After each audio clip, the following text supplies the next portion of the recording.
जाता है, मुजाहिरीन जो है वो जो मुतासरीन हैं वो भूख से निढाल हैं, आ जाते हैं रोड पे।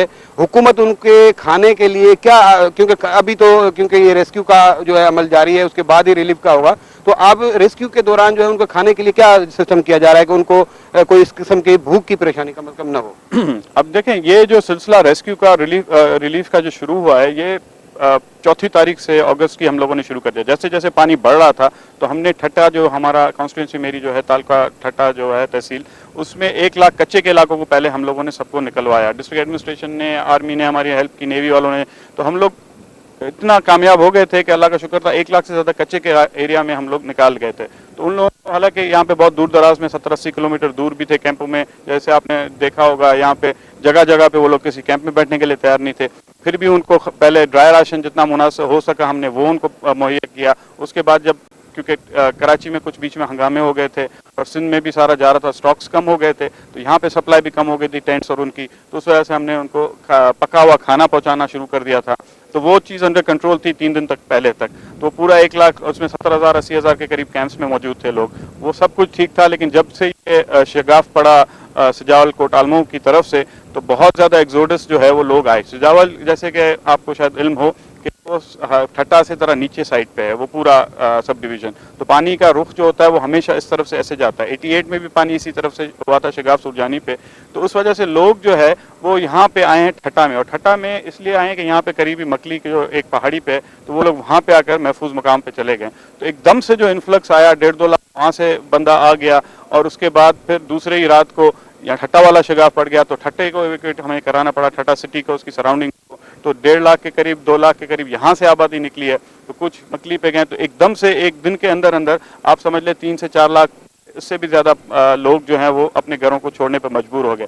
तो इतनी बड़ी ये कैटास्ट्रोफी है, जिसको कि आपके यूएन के बैन की मून साहब ने, सेक्रेटरी जनरल साहब ने भी कहा है कि ये सुनामी से भी बड़ी थी, हरिकेन कैटरीना से भी बड़ी थी, और आपके 2005 के अर्थक्वेक से भी। तो इतनी बड़ी ट्रेजेडी इतने कम टाइम पे इतने लोगों को केटर करना, एकदम से इंतजाम करना, उनको खाने का मुहैया करना, उनको खुराक मुहैया करना, उनकी हेल्थ का ख्याल रखना, तो वो मैं समझता हूँ कि किसी तरक्की हमारे जैसे मुल्क के लिए एकदम से मुमकिन नहीं था। रिसोर्सेज हमारे पास वैसे ही थोड़े लिमिटेड हैं, कोशिश हमने बहुत ज़्यादा की।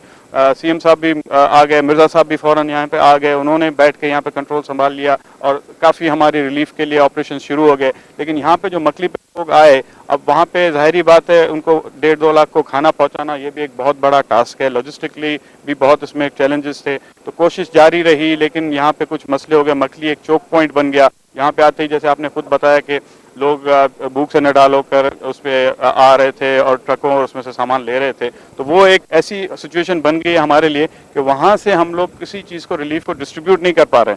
तो अभी इसी सिलसिले में जो मीटिंग हमारी आज हुई, उसमें सीएम साहब और मिर्ज़ा साहब, हम लोग सब ने बैठ के ये फैसला उन्होंने किया कि हम लोग कैंप्स बनाएंगे मुख्तलिफ जगहों पे, जहाँ पे इन लोगों को कैंप्स में शिफ्ट कर दें, ताकि उनको बेहतर हम लोग फैसिलिटीज़ पहुँचा दें और उनको ये मकली भी थोड़ा सा क्लियर हो जाए रिलीफ ऑपरेशंस के हवाले से। इसी हवाले से डॉक्टर साहब जब ये इवैक्यूएशन हो रही थी, तो 2-3 दिन पहले अपने साथ 200 से ज़्यादा बसेस वगैरह भी ले आए थे। ट्रांसपोर्ट का हमने बहुत अच्छा यहाँ पे इंतजाम किया सिंध गवर्नमेंट ने, तो उसमें भी कुछ रश थी।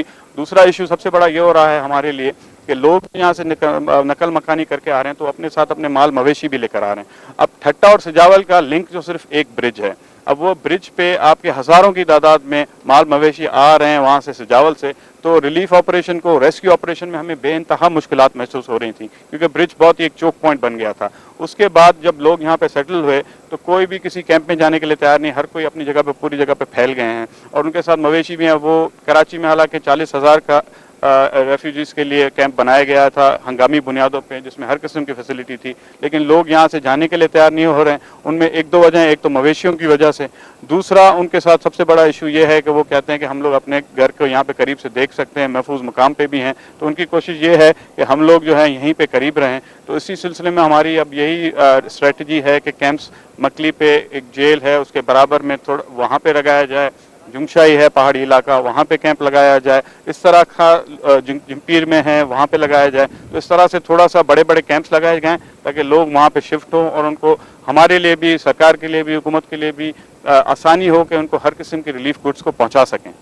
अच्छा, अब ये जो सजावल में कोट आलमू का जो शगाफ पड़ा था, वहाँ पे अब जो इतलात हैं कि बेला डूबने के बाद पानी आगे बढ़ रहा है, तो इस वक्त वहाँ पे क्या सूरत हाल है, और सिजावल शहर के हवाले से या जब ये बताया जा रहा है कि ये पानी अब फ्लो जो है बदीन की तरफ जो है ये बढ़ रहा है, तो आपके पास इस हवाले से क्या इन्फॉर्मेशन? बदीन का तो मुझे सच्ची बात इल्म नहीं है, लेकिन जो मुझे अभी रिपोर्ट्स मिली थी कि पानी जो है वो आहिस्ता आहिस्ता बढ़ता हुआ दड़ो शहर की तरफ वो जा रहा था, लेकिन उसका फ्लो के दो डायरेक्शन है। दड़ो की तरफ वो जा रहा है तो थोड़ा सा इतनी ज़्यादा मिकदार में नहीं, और ये ज़्यादा इसकी स्पीड बेलो की तरफ थी। तो बेलो शहर से, या पता नहीं उस बेलो शहर को सुना है मैंने कि वहाँ पे भी इनएंडेट हो गया है, और अब वो आहिस्ता आहिस्ता बढ़ता हुआ ठट्टा और ठट्टा सजावल रोड के ऊपर अभी मैं पता चला है कि वहाँ पे आ गया। अनकन्फर्म रिपोर्ट्स हैं वहाँ पे, फिर ये घूमता हुआ ये सजावल की तरफ जाने का इसका अंदेशा है। अब आगे भी बदीन की तरफ हो सकता है चला जाए, हो सकता नहीं जाए, वो सारा पानी की मिकदार के ऊपर डिपेंड करता है। लेकिन मसला सबसे बड़ा ये है उस शिगाफ के लिए कि वहाँ पे दरिया का करंट है, वो गोलाई में कोटालपों ऐसे है, तो वहाँ पे पानी जो है दरिया का पूरा करंट उसके साथ ही है, तो बहुत ज़्यादा मिकदार में पानी वहाँ से दाखिल हो रहा है, और वो शिगाफ भी काफ़ी बढ़ गया है। अब वहाँ पे हालत ये है कि 9 लाख से ज़्यादा क्यूसेक पानी जो चल रहा है, अभी मुझे एग्जैक्ट पता नहीं कि अभी थोड़ा कम हुआ है फिगर्स, लेकिन अभी भी बहुत ज़्यादा पानी है। अब पानी जब तक फ्लो कम नहीं होगा, कुछ मैनेजेबल नहीं होगा, तब तक उस ब्रीच को आप नहीं भर सकते। आर्मी की टीम्स हैं, कोर ऑफ इंजीनियर्स की वहाँ पे कोशिशें उनकी जारी हैं, लेकिन अब वही चीज़ है, जब तक फ्लो कम नहीं होगा तब तक उस ब्रिज को नहीं कर सकते कम। तो अब ये है कि पानी तो वहाँ से जा रहा है, उम्मीद यही है कि इनखला हो रहा है, काफ़ी लोग निकल भी आए हैं, कुछ हैदराबाद की तरफ, बदीन की तरफ वहाँ से गए हैं, टंडो मोहम्मद खान की तरफ, बहुत सारे यहाँ की तरफ आए हैं। तो मेरे ख्याल में 80% के करीब हमारा इनखला हो चुका है। जो थोड़े बहुत रह गए वो भी निकल रहे हैं, बड़ी तेज़ी से ट्रांसपोर्ट उनको मुहैया की जा रही है। तो अब देखते हैं कि पानी कहाँ जाता है, वो तो कुछ अरसे में पता चल जाएगा, कुछ देर में। बहुत शुक्रिया। सादिक मेमन साहब थे जो कि बता रहे थे ठट्टा की सूरत हाल और सैलाब के हवाले से। यहाँ से अभी कुछ देर में जो है हमारे सामने जो है वो गाड़ियाँ नजर आ रही हैं। डॉक्टर जुल्फकार मिर्जा भी हमें अभी ज्वाइन करने वाले हैं। तब तक मैं आपको यहाँ की जो सूरत हाल है वो बता चलूँ कि जो कैंप में मुतासरीन हैं उनसे हमारी बात हुई है। उनका कहना है कि हमारे पास खाने पीने का कुछ भी नहीं है, हमारा जो भी थी गंदम थी, जो भी चीज़ें थी वो वहाँ पे डूब चुकी हैं। इस वजह से जो है यहाँ पे हुकूमत हमारी मदद नहीं कर रही। हालांकि इमदाद हर तरफ से आ रही है, हुकूमत भी अपने तौर पर जो है वो कोशिशें कर रही है, लेकिन इतनी बड़ी तादाद यहाँ पे मुतासरीन की है कि ये मुमकिन नहीं हो पा रहा कि इन सबको जो है यहाँ पे उनको खाना या कुछ दीगर पानी फराम किया जा सके, क्योंकि इन कैंपों में खवातीन भी हैं, इन कैंपों में बच्चे भी हैं, और इन कैंपों में जो है ये बूढ़े भी हैं, बुजुर्ग भी हैं, हर बीमारियां भी हैं, परेशानियां भी हैं। लेकिन जो है वो इस किस्म की कोई सूरत हाल नहीं डेवलप हो रही कि यहाँ पे। अच्छा, आज जो है वो इंतजामिया की तरफ से ये अपील भी की गई थी कि अगर जो कराची, हैदराबाद या दीगर इलाकों में जो कैंप्स लगाए गए हैं, मेडिकल कैंप्स लगाए गए हैं, वहाँ से अगर कुछ डॉक्टर्स की जो है वो टीमें यहाँ पर ठट्टा के इलाके में, मकली में भेजी जाएँ, यहाँ पर ये कैंप्स मौजूद हैं, तो यहाँ पे जो बीमारी वगैरह फैल रही है जो बहुत शुक्रिया असलम मोराई हमें तफसीलात से आगाह करने का। हमारे साथ मौजूद थे ठट्टा से हमारे नुमाइंदे असलम मोराई जो हमें सिंध की सूरत हाल से आगाह कर रहे थे। सिंध में